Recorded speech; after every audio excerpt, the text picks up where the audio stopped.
Selamat siang. Topik hari ini kita akan membahas tentang strategic management process disampaikan oleh Bambang Sugiono Agus Bowono, School of Business and Management, Universitas Ciputra, Surabaya.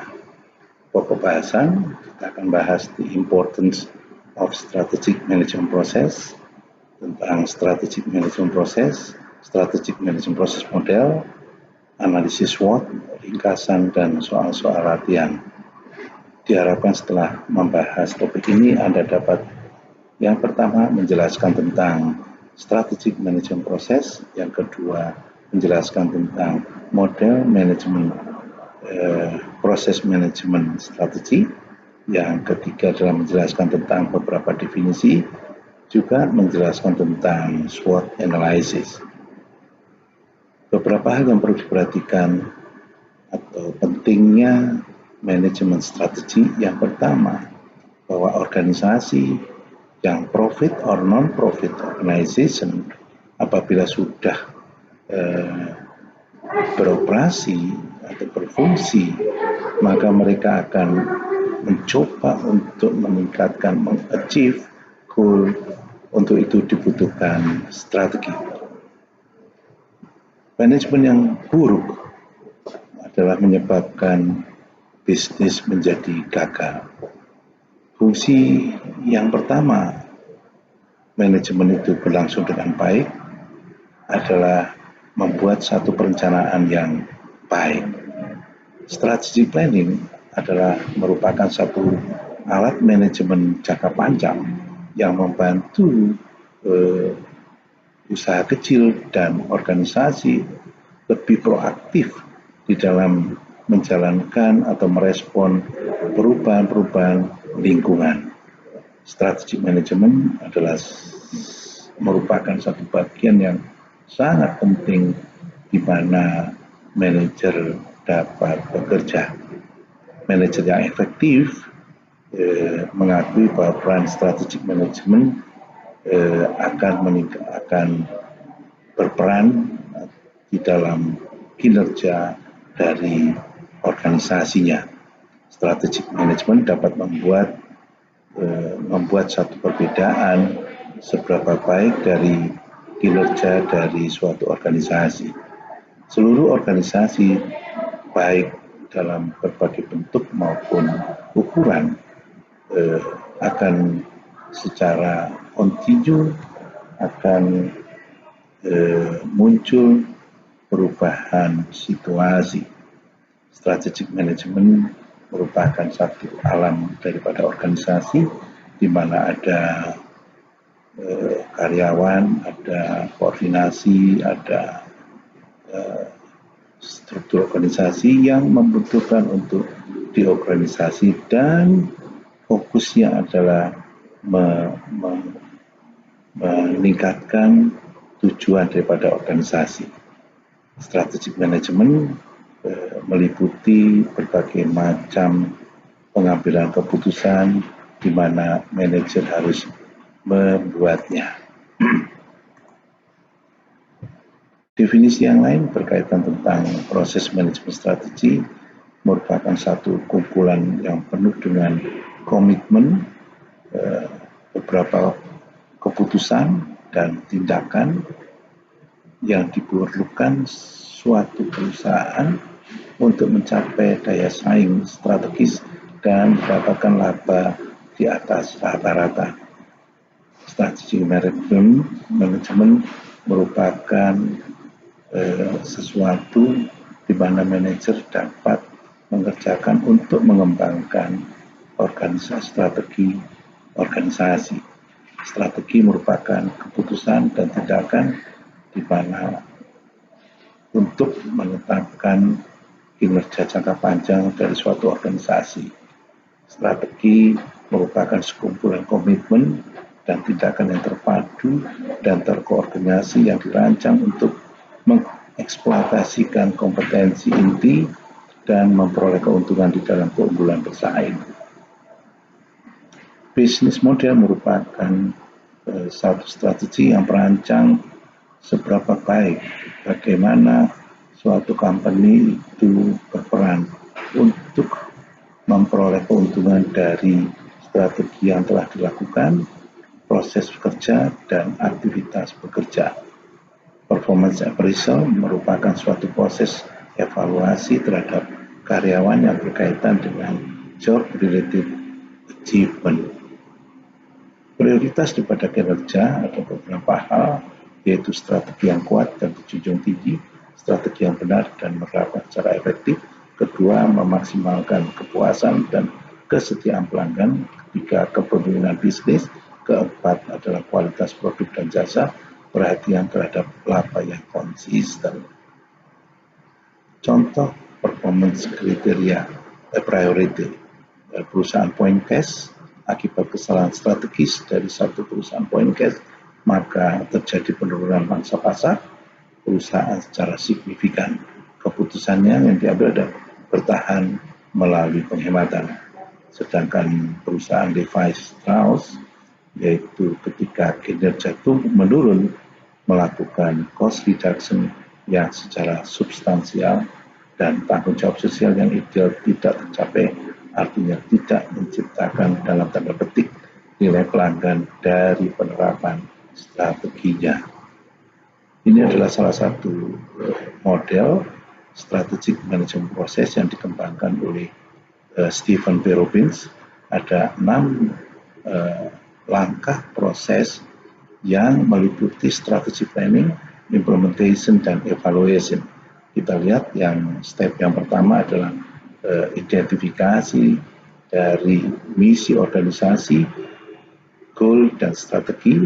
Yang kedua adalah menganalisis tentang environmental analysis atau SWOT analysis yang terdiri dari dua hal, yaitu external analysis yang terdiri dari opportunity, peluang dan tantangan, sedang yang internal analysis adalah terdiri dari kekuatan dan beberapa kelemahan.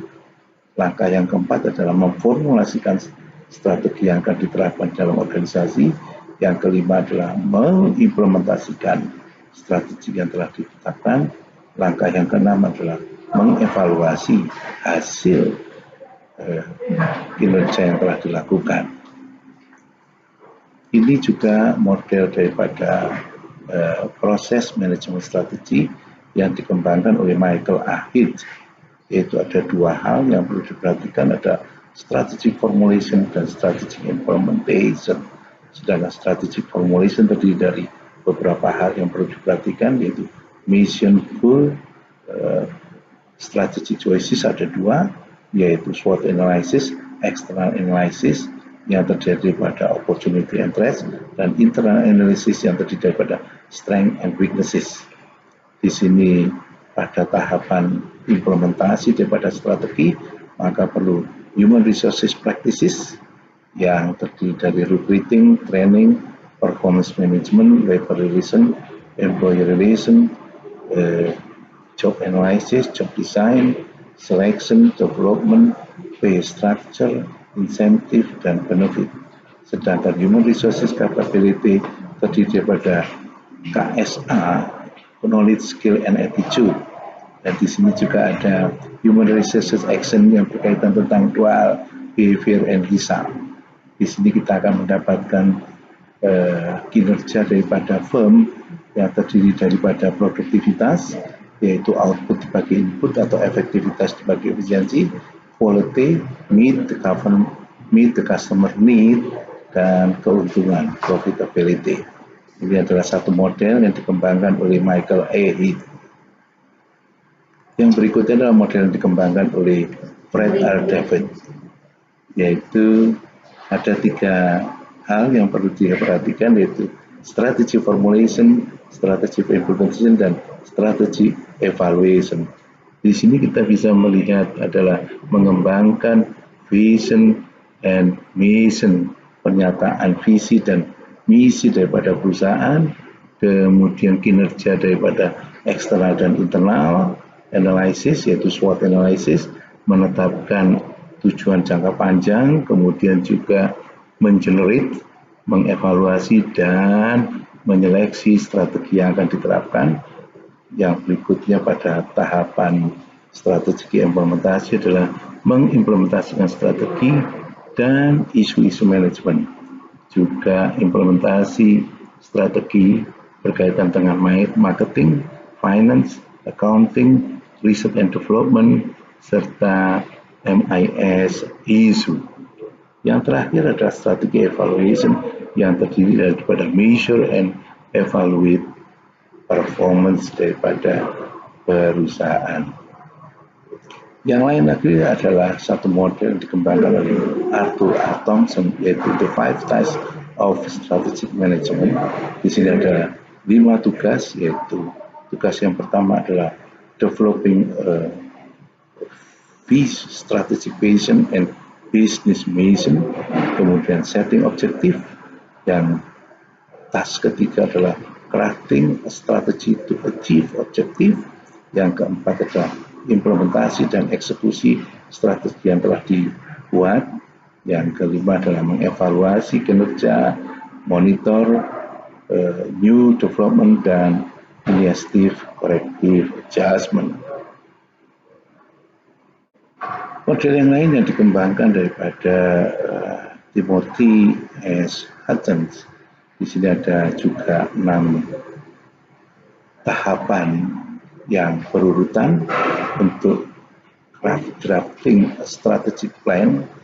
Di sini ada pernyataan misi, kemudian SWOT analysis, ada external analysis dan internal analysis yang terdiri daripada opportunity and threats. Di sini terdiri daripada strength and weaknesses. Kemudian step ketiga adalah competitive analysis, yang keempat strategi alternatif, yang kelima goal setting strategi, dan yang keenam, langkah yang keenam adalah control system. Model yang lain yang dikembangkan oleh Michael A. Heath. Di sini ada beberapa hal yang perlu diperhatikan: strategic outcome, strategic action, dan strategic input.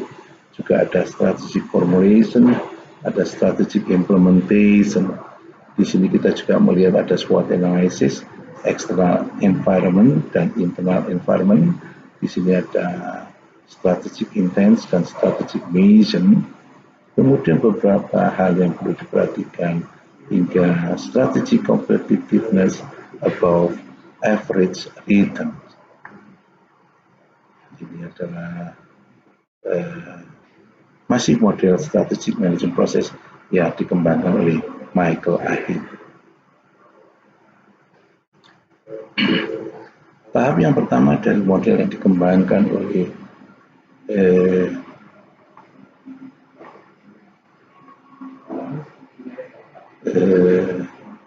Stephen P. Robbins, yaitu identifikasi dari visi dan tujuan strategi daripada organisasi pada saat ini. Misi dikatakan sebagai satu statement of the purpose of an organization. Ada 9 komponen dari misi statement, yaitu yang berkaitan dengan customer, yang kedua market, yang ketiga adalah concern for survival, growth and profitability, yang keempat filosofi, yang kelima concern for public image, yang keenam products and services, yang ketujuh teknologi, yang kedelapan adalah self concept, yang kesembilan concern for employees. Customer adalah who we are the firm customer, sedangkan market adalah where does the firms compete geographically, sedangkan concern for survival, growth and profitability is firms committed to growth and financial stability, and philosophy is what are the firm's basic belief, values and ethical priorities. Yang kelima, komponen yang kelima daripada pernyataan misi adalah concern for public image, adalah how responsible is the firm to societal and environmental concern. Sedangkan product and services is what are the firm's main product and services.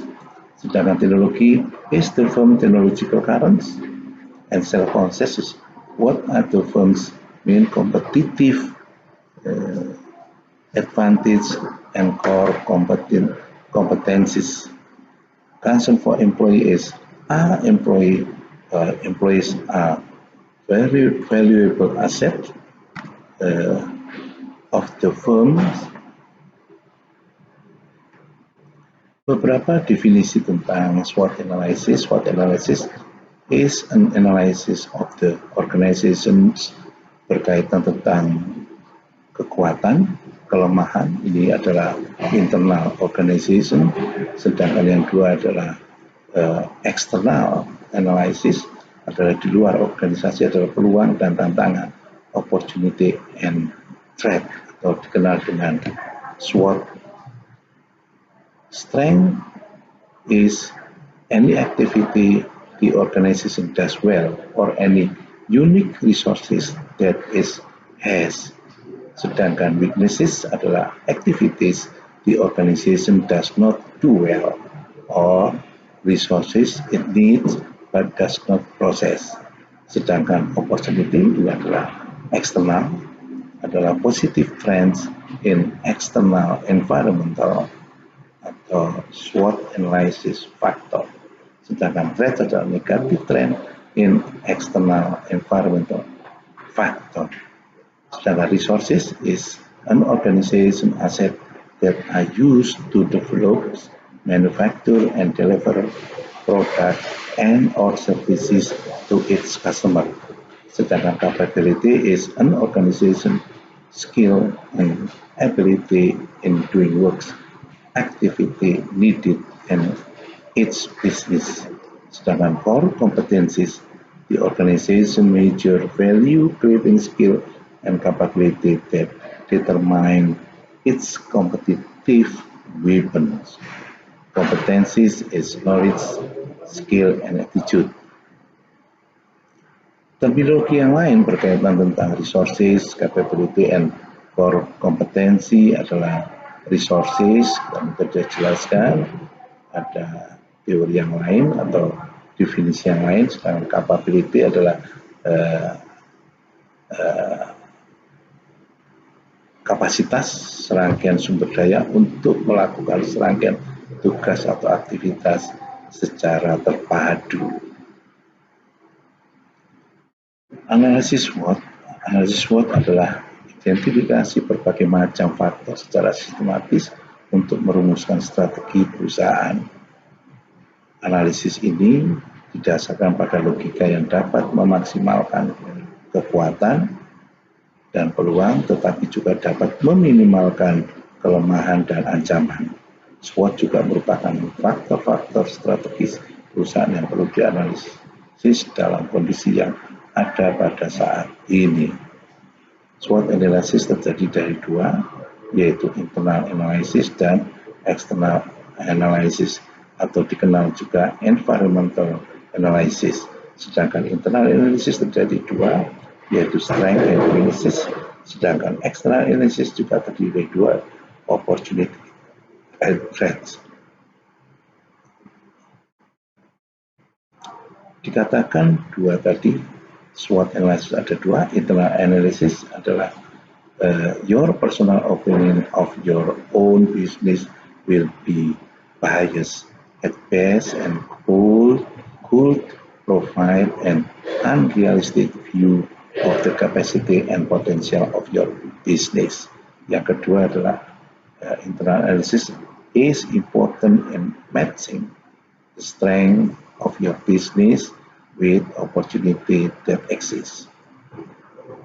Sedangkan external analysis terdiri dari 5 hal yang berkaitan dengan ekonomi, berkaitan dengan legal atau aturan, berkaitan dengan socio-cultural, berkaitan dengan technological, dan kompetitif. Beberapa variabel yang berkaitan tentang strength adalah management, operation, finance, marketing, research and development, and engineering. Yang berkaitan dengan weaknesses mirip dengan strength, sedangkan opportunity terdiri daripada current and future economic condition, political and social changes, new product. Nomor 4 ada services and technology. Sedangkan hambatan terdiri pada lack of energy, competition, consumer, politics, new products, social, and technology. Pendapat lain menurut Freddy Rakuti adalah strength terdiri dari budaya, pengalaman manajer, integrasi vertikal, orientasi internasional. Sedangkan weaknesses terdiri daripada orientasi proses, research and development, channel distribution, posisi keuangan, posisi global, dan fasilitas produksi. Sedangkan untuk external opportunity terdiri pada integrasi daripada masyarakat ekonomi Eropa, kondisi demografi, pembangunan ekonomi di Asia, hubungan terbuka dengan Eropa Timur, dan kecenderungan superstore. Beberapa strategi yang dikembangkan oleh beberapa calon presiden ini sangat populer, yaitu Reaganomic, ketika kampanye untuk memenangkan pemilihan presiden. Ada 4 pilar dari Reagan's economic policy atau yang dikenal Reaganomics, yaitu yang pertama, to reduce the growth of government spending. Yang kedua, to reduce the federal income tax and capital gains tax. Yang ketiga adalah to reduce government regulation and to tighten money supply in order to reduce inflation. Dua hal yang sangat populer ketika Reagan memenangkan 2 periode, yaitu yang pertama adalah turunkan tingkat suku bunga, yang kedua adalah turunkan pajak. Sedangkan Obama juga mempunyai strategi ketika kampanye untuk menjadi presiden, yaitu dikenal dengan Obamanomics, yaitu higher taxes on the wealthy. Jadi yang kedua berkaitan tentang kesehatan. Di dua hal ini yang cukup menarik. Sedangkan Susilo Bambang Yudhoyono juga mempunyai triple track strategy sebetulnya, yaitu pro growth, pro job, and pro pure, dan ditambahkan akhirnya menjadi four track development strategy, yaitu pro environment. India Prime Minister juga mempunyai beberapa kekuatan, yaitu Perdana Menteri Modi ketika dia berbicara di Madison Square Garden pada tahun 2014 di hadapan 18.000 warga negara India di New York. Dia katakan India akan mempersiapkan satu big strength, yaitu berkaitan demokrasi, berkaitan demographic dividends, berkaitan dengan demand, dan berkaitan tentang India biggest strength, its youth. Juga Indian mission, dia katakan to provide home, mempersiapkan rumah untuk warga negara India, to support Clean Ganga Initiative. Ini juga akan mencoba untuk membuat Ganga menjadi satu sungai yang bersih, to provide the skilled workforce and lifelong visas for tourists. Jadi akan dimudahkan untuk turis berkaitan tentang visa. Juga visi daripada India pada zaman Presiden Perdana Menteri Modi pada abad 21 adalah menjadi milik Asia. India juga mempunyai kemampuan untuk menjadi pemimpin di tingkat dunia, juga merealisasikan impian-impian anak pemudanya. Jokowi juga memiliki beberapa strategi yang dikembangkan yang dikenal dengan nawacita, yaitu ada 3 hal yaitu jalan perubahan. Yang pertama berkaitan dengan menghadirkan negara yang bekerja, kemandirian yang mensejahterakan, dan revolusi mental. Yang pertama ada 3 hal, yaitu rasa aman dan melindungi, memberantas korupsi, dan penegakan hukum. Yang ketiga adalah pelayanan publik. Sedangkan yang kedua, kemandirian mensejahterakan adalah daulat pangan berbasis agribisnis kerakyatan. Yang kedua, daulat energi berbasis kepentingan nasional. Yang ketiga, restorasi ekonomi dan maritim Indonesia. Sedangkan bagian yang ketiga daripada revolusi mental adalah dari nawacita adalah revolusi mental, yaitu emansipasi, kemandirian, dan kebinekaan. Ringkasan, topik ini telah membahas tentang strategic management proses, strategic management proses model, juga analisis SWOT, juga berkaitan tentang Reaganomics, Obamanomics, SBionomics, juga nawacita Jokowi JK.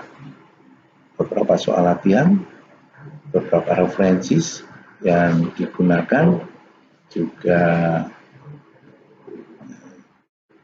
biodata dari penulis yaitu Dr. Insinyur Bambang Sugiono Agus Purwono yang dilahirkan di Magetan pada tanggal 5 Maret 1954, lektor kepala atau associate professor, dosen di School of Business and Management Universitas Ciputra Surabaya Indonesia. Beberapa kegiatan yang dilakukan di Latrobe University mengikuti Sandwich Program selama 3 bulan, juga mengajar beberapa mata kuliah dan beberapa buku yang telah dipublis di ISBN, juga publikasi di jurnal internasional. Ada lebih dari 20 artikel yang sudah dipublikasikan, menjadi pembicara di beberapa international conference dan seminar nasional baik di dalam negeri, di Indonesia maupun di luar negeri. Yang berikutnya adalah sebagai keynote speaker di beberapa international conference baik di dalam negeri maupun di luar negeri, juga sebagai ketua panitia pada international conference di beberapa tempat baik di Indonesia maupun di luar negeri, sebagai pendamping pada program HIV/AIDS di Bangkok dan di Wuppertal, Jerman, yang disponsori oleh Badan PBB yang mengurusi AIDS, yaitu United Nations AIDS. Beberapa keanggotaan mengikuti sebagai anggota Asosiasi Pers Indonesia, juga AMA, juga IEEE, WSSI, juga IMI, juga ISEI, serta ISIRS. Berkaitan dengan ID, memiliki Scopus ID, Orbit ID, Sinta UC, juga NIDK, juga ResearchGate, serta Google Scholar, email ID, juga ada mobile phone number. Terima kasih. Sampai berjumpa lagi di topik yang lain. Selamat siang.